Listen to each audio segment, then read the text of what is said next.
Creativity is an addiction. Unplugged because we will always say yes to creativity. Totally Uncut because we all make mistakes. So turn it into a tool. This is Arroe Unplugged. I had the most bizarre dream last night. It featured a tennis court net on the edge of a very steep hill. Only half of the tennis court was made of regulation clay. The other side was 100% natural forest. Listen, I have no clue as to what this represents. I did see it as an art piece, not to be played on, but rather enjoyed. To see separated worlds, man's desire to play the game of tennis, and nature's warm ability to maintain a forest. Picture it.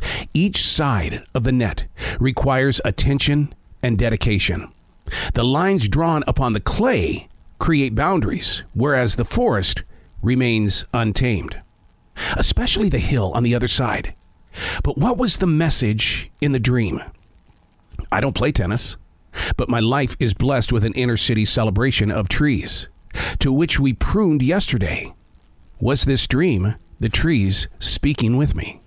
But what did I learn? Were they upset that I pruned the trees?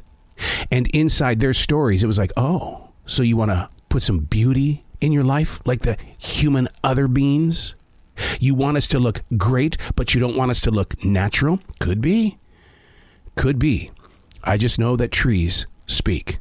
Hey, it's Arroe. This is The Daily Mess, a chronological walk through an everyday world. I am a daily writer. Stuff like this gets onto the page because I'm trying to understand the messages that are constantly moving through each and every one of us. You can't deny your thoughts. 70,000 thoughts enter you every single day. Which ones are you paying close attention to? This is The Daily Mess. John Denver once sang a song called "Some Days Are Diamonds, Some Days Are Stones."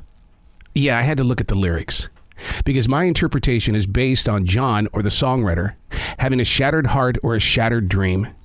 Knowing what you once had makes you a used to be. Some days are diamonds. Some days are stone. John sings about the image in the mirror. There's always a story in that moment, that image in the mirror. No matter how great or bad, happy or sad, that image in the mirror knows of your entire journey.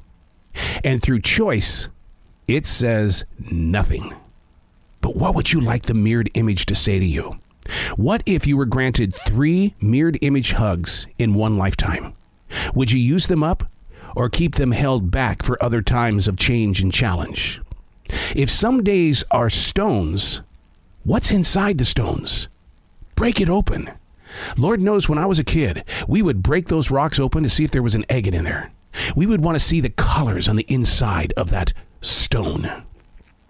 I was always saddened by the sandstones of the Palisades of the Yellowstone, which we called the Rims in Billings, Montana, because when you broke into the sandstone, which are ancient cliffs from ancient oceans, there was nothing inside, not even a fossil.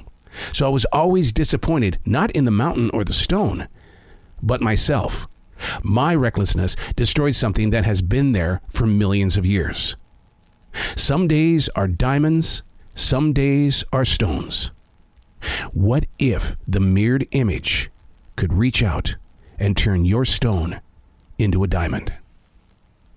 I'm Arroe, and that's The Daily Mess.